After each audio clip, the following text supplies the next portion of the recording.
Cette œuvre est tout d'abord exceptionnelle puisqu'elle a été réalisée par un artiste né à La Roche-sur-Yon, René Rousseau-Dussel, et qui a commis un certain nombre d'œuvres d'art, mais a répondu aussi à un appel de la municipalité de l'époque, en 1914, pour pouvoir réaliser une œuvre d'art exceptionnelle, représentant le thème de la Vendée. Cette toile a été mise dans l'ancien hôtel de ville et elle a passé les temps différents pendant près d'une centaine d'années, évidemment. Et il était tout à fait évident que cette toile, qui faisait partie de l'ancien hôtel de ville, vienne dans le nouveau. Cette toile était particulièrement exceptionnelle par sa dimension. Il était vrai que c'était un véritable défi, que non seulement il fallait la déposer, mais il fallait aussi la remonter. Et cette toile de 45 mètres carrés nécessitait évidemment une haute technicité.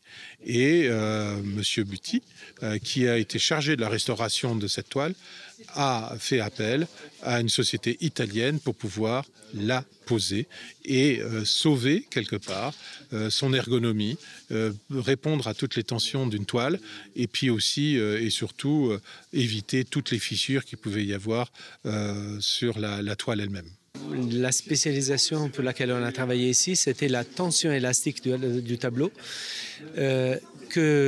en étant un tableau assez compliqué d'un point de vue de structure et de forme et de dimension, avait besoin d'un travail d'ingénieur assez pointu et élaboré pour arriver à mettre en forme le châssis et garder la tension du tableau sans l'endommager dans le temps.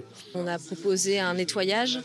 Le vernis était homogène, donc on a décrassé, enlevé les poussières et la crasse du tableau. Donc on a retrouvé une certaine clarté.